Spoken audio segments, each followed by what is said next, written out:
La transición de Juan Romero es una de las narraciones menos conocidas de H.P. Lovecraft, pero no por ello es menos intrigante. En esta breve pero intensa obra, el autor nos sumerge en un relato cargado de misterio y oscuridad, donde el protagonista se enfrenta a una serie de sucesos inexplicables que desafían su cordura y su comprensión del mundo. Mediante su prosa magistral, Lovecraft nos lleva por un viaje en el que los límites entre lo real y lo sobrenatural se desdibujan, dejando al lector inquieto y cuestionando la naturaleza misma de la realidad. La transición de Juan Romero es una muestra más del genio literario de Lovecraft y su habilidad para explorar los rincones más oscuros de la mente humana. Si disfrutas de las narraciones de nuestro canal, te invitamos a dejar un like y a suscribirte. Y ahora te invitamos a escuchar La transición de Juan Romero, de Howard Phillips Lovecraft. No tengo ningún deseo de hablar de los sucesos que ocurrieron en la mina Norton el 18 y el 19 de octubre de 1891. Un sentido del deber para con la ciencia es lo único que me impulsa a rememorar en los últimos años de mi vida escenas y hechos cargados de un terror doblemente agudo por la imposibilidad de definirlo. Sin embargo, antes de morir, creo que debo de contar lo que sé sobre lo que llamaremos la transición de Juan Romero. No hace falta que diga la posteridad ni mi nombre ni cuál es mi origen. Creo que es mejor que no aparezcan, porque cuando un hombre emigra de repente a los estados o a las colonias, deja tras él su pasado. Además, lo que yo fui una vez nada tiene que ver en absoluto con lo que voy a contar, excepto quizá el hecho de que durante mi servicio en la India me sentía más a gusto con los maestros nativos de blanca barba que entre mis compañeros oficiales. Había ahondado no poco en la sabiduría de Oriente, extraña como es, cuando se abatieron sobre mí las calamidades que me impulsaron a emprender una nueva vida en el inmenso oeste de los Estados Unidos, vida en la que consideré oportuno adoptar otro nombre, el que llevo actualmente, que es muy corriente y carece de significado. Durante el verano y el otoño de 1894 viví en las monótonas regiones de los Montes Cactus, donde trabajé de simple peón en la mina Norton, cuyo descubrimiento por un viejo buscador de oro unos años antes había transformado la región circundante, casi un páramo desértico, en un caldero hirviente de vida sórdida. Una caverna de oro, situada bajo un lago de la montaña, había enriquecido a su venerable descubridor más allá de cuanto habrían podido pintarle los sueños más disparatados, y ahora era escenario de vastas operaciones de perforación por parte de la compañía, a la que había sido vendida finalmente. Se habían descubierto nuevas grutas y la producción de metal amarillo era sumamente abundante, así que un ejército heterogéneo y poderoso de mineros trabajaba afanosamente día y noche en las numerosas galerías y oquedades rocosas. El superintendente, un tal Mr. Arthur, hablaba a menudo de la singularidad de las formaciones geológicas locales, especulando sobre la probable extensión de la cadena de cuevas y evaluando el futuro de las titánicas empresas mineras. Consideraba las cavidades auríferas una consecuencia de la acción del agua y creería que no tardarían en llegar a las últimas. Juan Romero vino a la mina Norton poco después de ser contratado yo, miembro de esa chusma inmensa de mexicanos desaliñados que llegaban atraídos del país vecino, y al principio llamó la atención solo por su semblante, el cual, aunque claramente de tipo piel roja, era, sin embargo, notable por su color claro y sus rasgos refinados, muy distintos de los chicanos corrientes o de los piuta de la localidad. Es curioso que, a pesar de diferenciarse tanto de la mayoría de los indios tribales y de los hispanizados, Romero no daba la más mínima impresión de tener sangre caucásica. No era el conquistador castellano ni el pionero americano, sino al antiguo y noble azteca, a quien la imaginación veía en este reservado peón, cuando se levantaba de madrugada y contemplaba fascinado el sol en el momento de asomar por encima de los montes orientales, al tiempo que extendía los brazos hacia el orbe, como ejecutando algún rito cuya naturaleza ni él mismo comprendía. Pero salvo su rostro, no había en Romero nada que sugiriese la nobleza. Sucio e ignorante, se sentía a gusto entre los demás mexicanos de piel oscura y procedía, según me contaron después, de los ambientes más bajos. Le habían encontrado de niño en una choza rudimentaria de la montaña, único superviviente de una epidemia que se había propagado mortalmente. Cerca de la choza, no lejos de una fisura de extraña roca, había 2 esqueletos recién mondados por los buitres, posiblemente pertenecientes a sus padres. Nadie recordaba la identidad de esta pareja y pronto fue olvidada por todos. Y el desmoronamiento de la choza de adobe y el cierre de la fisura por una avalancha posterior contribuyeron a borrar incluso el recuerdo del escenario. Criado por un cuatrero mexicano que le dio su nombre, Juan se diferenciaba muy poco de sus compañeros. El afecto que Romero me cobró tuvo indudablemente su origen en el raro y antiguo anillo hindú que yo solía llevar fuera de las horas de trabajo. Ignoro cuál era su naturaleza y cómo había llegado a mi poder.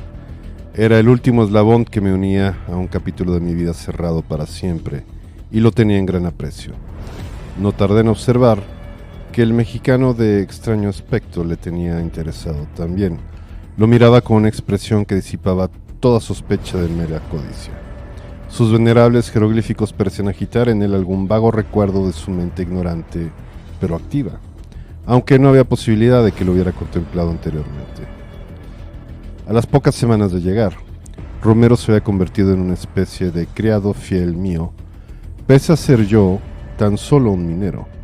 Nuestra conversación era necesariamente limitada. Él sabía muy pocas palabras de inglés, mientras que yo descubrí que mi español oxoniense era muy distinto de la jerga que empleaba el peón de la Nueva España.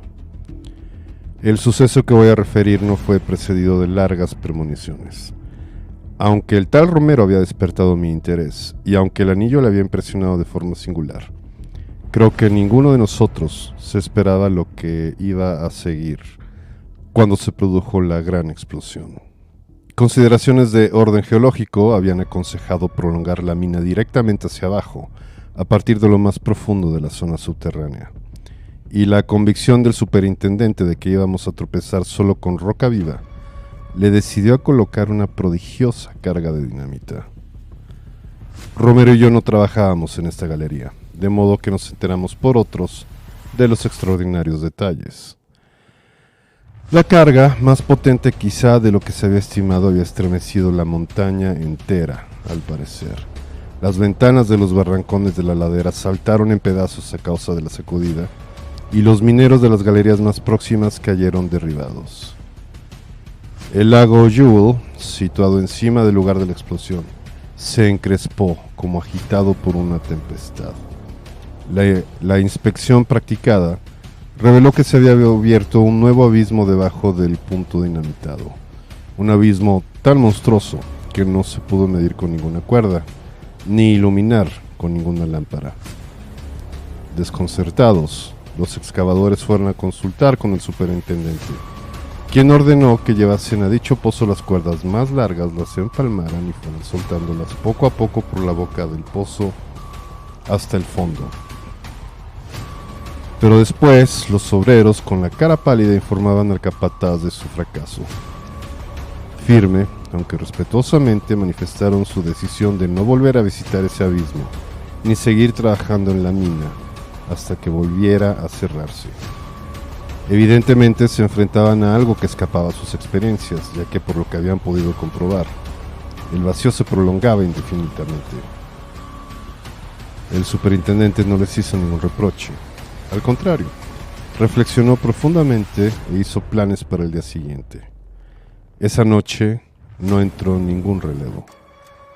A las 2 de la madrugada, un coyote solitario de la montaña empezó a aullar de forma lastimera. De alguna parte del interior de la obra, un perro contestó con sus ladridos al coyote, o a lo que fuera. Se estaba formando una tormenta alrededor de los picos de la cordillera y unas nubes de siluetas espectrales avanzaban horribles por el confuso retazo de luz celeste que delataba el esfuerzo de la luna gibosa por asomar a través de las múltiples capas de cirrostatos. Me despertó la voz de Romero, procedente de la litera de arriba, voz que le salió excitada y tensa, con una vaga expectación que no lograba entender. ¡Madre de Dios! El sonido, ese sonido. Oiga usted, ¿lo oye usted? Señor, ese sonido.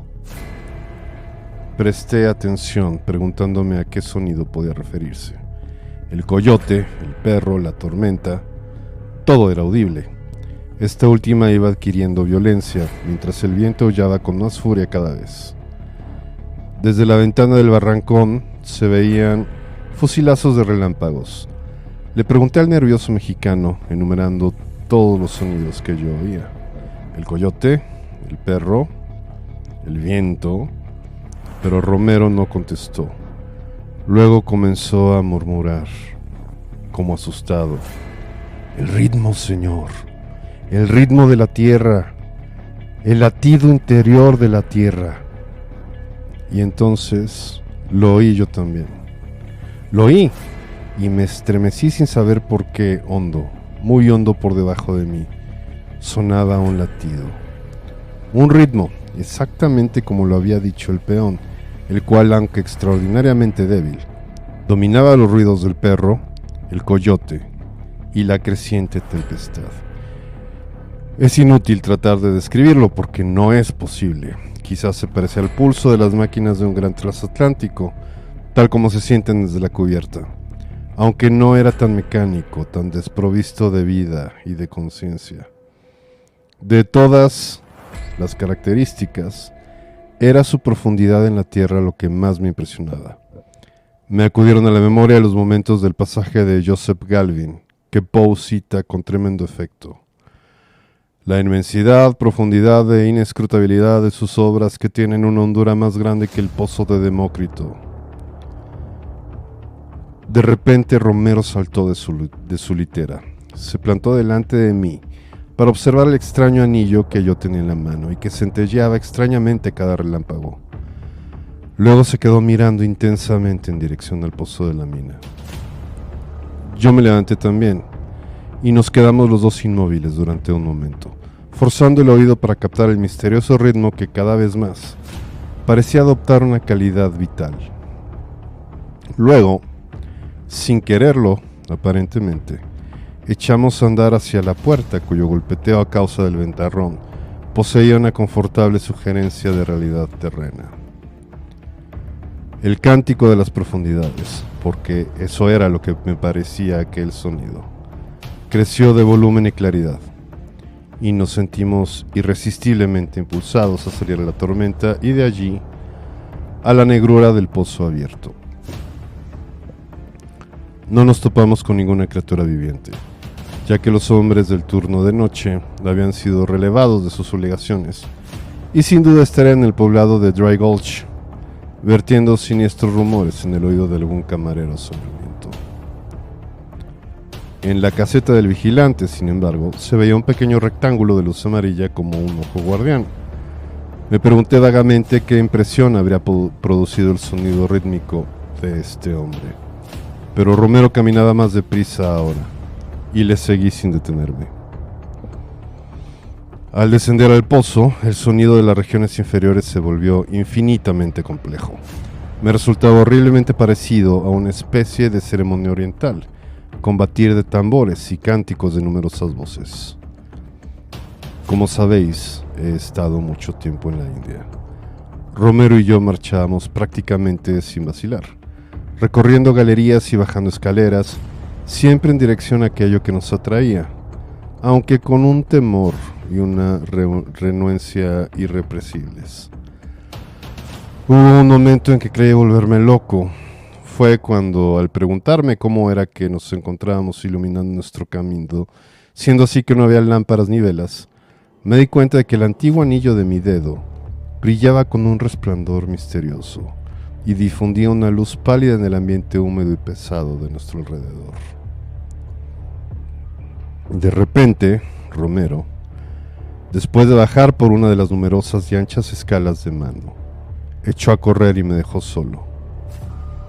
Una nota nueva y salvaje de aquellos cánticos y batir de tambores apenas perceptible le había hecho reaccionar de esta forma, y con un grito salvaje se adentró a ciegas en la oscuridad de la caverna. Oí sus gritos repetidos mientras tropezaba torpemente en los sitios llanos y bajaba como un loco por las escalas desvencijadas. Sin embargo, pese a lo que me asustó, conservé el sentido suficiente como para percibir que las voces que profería, aunque articuladas, eran absolutamente desconocidas para mí. Unos vocablos polisílabos, ásperos aunque impresionantes, habían reemplazado su habitual mezcla de mal español y peor inglés. De estos, solo el grito frecuentemente repetido de Huitzilopochtli me resultaba vagamente familiar. Poco después recordé haber leído ese nombre en las obras de un gran historiador y me estremecí cuando dicha asociación me llegó a la conciencia. El clímax de esa noche espantosa, aunque consecuencia de una combinación de factores, fue bastante breve y empezó en el instante en que llegué a la última caverna. De la oscuridad inmediatamente delante de mí brotó un alarido final del mexicano, al que se unió un coro de ásperos sonidos como no había podido volver a oír y seguir viviendo después. En aquel momento me pareció como si todos los ocultos terrores y monstruosidades de la tierra se hubiesen vuelto articulados en un esfuerzo por aniquilar al género humano. Simultáneamente se extinguió la luz de mi anillo y vi surgir tenuemente un vago resplandor de las regiones inferiores a unas yardas de donde yo estaba. Había llegado al abismo, ahora inundado de un resplandor rojo que había tragado al infortunado Romero. Me acerqué y me asomé al borde de aquel abismo que ninguna cuerda había conseguido sondar y que ahora era un pandemonium de llamas parpadeantes y rugidos espantosos. Al principio no vi más que una luminosidad borrosa e hirviente. Pero luego empezaron a destacarse de la confusión unas formas infinitamente distantes y vi era Juan Romero. Pero Dios mío, no me atrevo a contarles lo que vi. Un poder del cielo acudiendo en mi ayuda me borró visiones y sonidos en una especie de estallido como el que podría producirse al chocar dos universos en el espacio. Me sobrevino un caos y conocí la paz del olvido. No sé cómo continuar, dadas las circunstancias tan singulares que rodeaban al suceso, pero seguiré lo mejor que pueda, sin intentar distinguir lo real de lo aparente. Cuando desperté estaba a salvo a mi litera y el rojo resplandor del amanecer entraba por la ventana. El cuerpo sin vida de Juan Romero estaba tendido sobre una mesa, a cierta distancia, rodeado por un grupo de hombres, entre ellos el médico del campamento. Comentaban la extraña muerte del mexicano mientras dormía, una muerte al parecer relacionada de alguna forma con el terrible rayo que había estremecido la montaña. No encontraron una causa directa y la autopsia no reveló ninguna razón por la que Romero debería estar muerto. Ciertos retazos de conversación me hicieron comprender, sin la menor sombra de duda, que ni Romero ni yo habíamos salido del barrancón en la noche, ni nos habíamos despertado durante la espantosa tormenta que había pasado por los montes Cactus. Tormenta que, según contaban los hombres que se habían atrevido a descender al pozo de la mina, había provocado un derrumbamiento considerable y había cegado totalmente el profundo abismo que tantos temores había despertado la víspera. Al preguntarle al vigilante qué había oído antes de producirse el enorme trueno, mencionó a un coyote, un perro y el gemido del viento. Nada más. Y yo no dudo de su palabra. Al reanudar el trabajo, el superintendente Arthur pidió a unos cuantos hombres especialmente dignos de confianza que efectuasen una inspección por el lugar donde había aparecido el abismo. Aunque de mala gana, obedecieron y practicaron una profunda perforación. El resultado fue muy curioso. El techo del vacío, tal como lo habían visto cuando estaba abierto, no era grueso ni mucho menos. Sin embargo, los barrenos de los investigadores encontraron lo que parecía ser un ilimitado espesor de roca sólida. No encontrando nada, ni siquiera oro, el superintendente ordenó que lo dejaran, pero a veces, sentado ante su mesa, se queda meditando y su semblante adopta una expresión de perplejidad. Otro detalle curioso. Poco después de despertar aquella mañana, pasada la tormenta, noté la ausencia inexplicable del anillo hindú en mi dedo. Lo apreciaba muchísimo, sin embargo experimenté una sensación de alivio ante su desaparición. Si uno de mis compañeros mineros se había apropiado de él, debió de estar muy vivo para deshacerse del botín, porque a pesar de los avisos y del registro que efectuó un policía, el anillo no apareció. Pero dudo que fuera robado por manos mortales. En la India me enseñaron muchas cosas extrañas. Mi opinión en torno a toda esta experiencia varía según el momento. De día, y en casi todas las épocas del año, me siento inclinado a pensar que casi todo fue un sueño. Pero a veces, durante el otoño, y hacia las 2 de la madrugada, cuando los vientos y los animales aúllan lastimeramente, emerge de inconcebibles profundidades una detestable sugerencia de latidos rítmicos, y siento la convicción de que la transición de Juan Romero fue efectivamente terrible. 16 de septiembre 1919.